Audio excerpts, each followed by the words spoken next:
Good evening, everyone. My name is Matthew Ogden, and I'd like to welcome you to a live broadcast from LaRouchePAC.com. Tonight is February 15th, 2013, and you're joining us for our regular Friday night webcast featuring Mr. Lyndon LaRouche. Tonight in the studio, we have Jason Ross and Leandra Bernstein joining us for the discussion period after Mr. LaRouche's opening remarks. I'm sure what Mr. LaRouche says tonight will be very significant regarding today's developments, so I'd like to give him to you right away. Well, there are several things to be taken up which are of notable importance. Of course, one of them is what's happened in Siberia and all over the press today, so I don't think that really is still news. I think there's aspects of it which are newsworthy, which is and news important also. But however, the key thing that faces us internationally, which is still the leading issue throughout the planet, is the question of Glass-Steagall. We have internationally, the relevant crumb bums have all come out and threatened people over the issue of Glass-Steagall, denying it.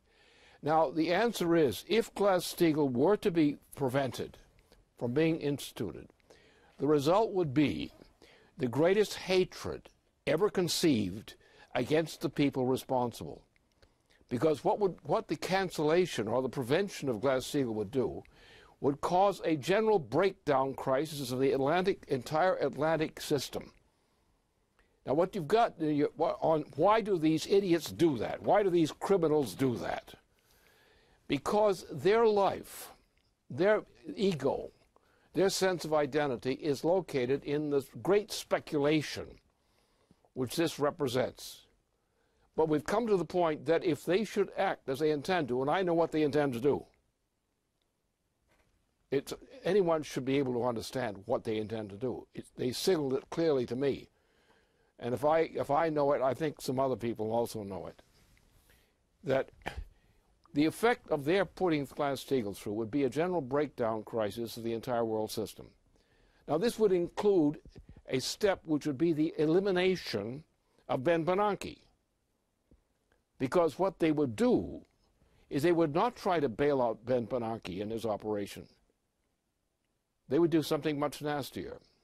They would dump Ben Bernanke, dump the existing financial system itself, ignore the system they canceled, and put in their own new system, which would mean the vast mass of debt, which is represented by the monetarist operation, would be canceled. In its place, they would have a new system of finances, which ignores entirely all the obligations associated with the old, which would mean that most of the people of the world would be starving to death quickly. This has happened before in certain ways. You had you had speculation in the 18th century. What was going on in the middle of the United States, or what became the United States, the great speculation.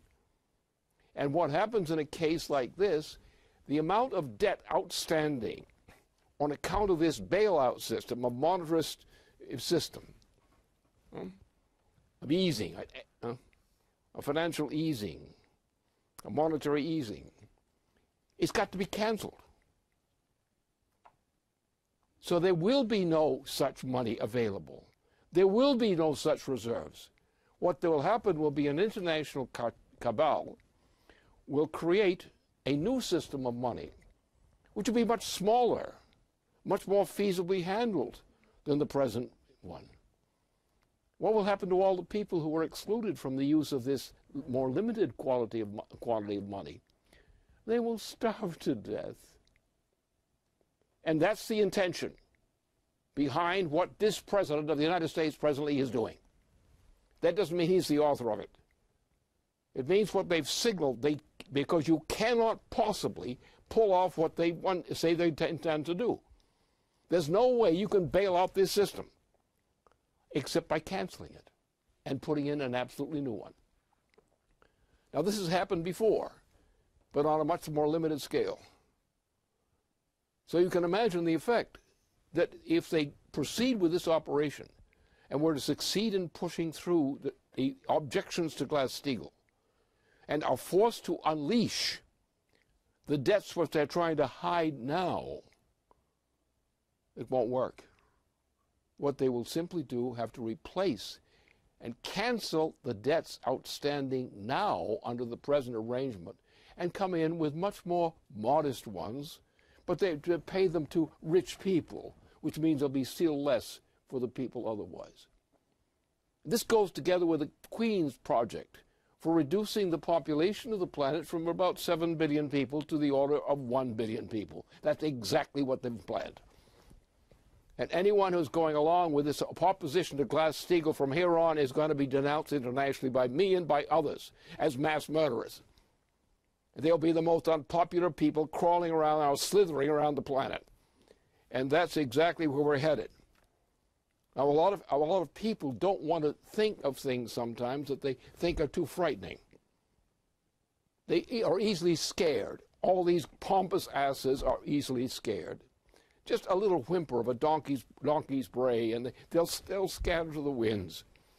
But those who intend to do things, such as the British Queen and other people of that sort, are mass murderers when they think it's necessary to be so. And that's what we're faced with. So anybody who's telling you that Glass-Steagall is not to be enacted is actually acting on behalf of mass murderers. And most of the people of the United States are the indicated victims, among others. So that's where we stand this date. That's the issue. They put the issue on the platter. I know exactly what they're doing because I know how systems work. And what they're doing, the only way it will work, is cancel the entire bailout system. Just wipe it off the plate and come in with a new system in which people who are privileged will be brought into that system, and they will be given relatively good incomes to live on, but unfortunately the greater majority of the population will have none.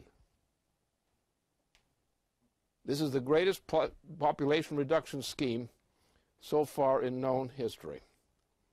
And that's what the policy of the people who oppose Glass-Steagall is, whether they themselves know it or not. But they will be held accountable for the effect of that policy. And that's where we stand. And that's the main issue. Now we have other issues which are of a completely different nature, which are quite popular now because they suddenly blasted their way into our consciences. And it started in places in Russia, where suddenly a swooping thing shot through the atmosphere at extraordinary speeds and made a mess of things for about 1,000 people or more immediately. What this movie has shown is that the entire world system is now subject from outside the immediate vicinity of the Earth, is shooting across our bow and requires a very active SDI operation in order to defend humanity against effects like that, which were demonstrated in Russia today and yesterday. So that's the other issue. So you've got two issues. One, the key issue is if the opponents of Glass-Steagall continue to proceed, they're going to be among the most hated people on the planet. And I don't think the hatred will be in any sense mild. When you are taking a mass of human beings and condemning them to death by starvation and similar means, they ain't going to be happy. And neither will the victims, the new victims, the ones who are considered guilty of this crime, as complicity in this crime. So they better get on to Glass-Steagall real fast, or there's going to be a terrible amount of bloodshed spread around this planet. And those who are saying and threatening people against Glass-Steagall are themselves the imminent targets of vengeance.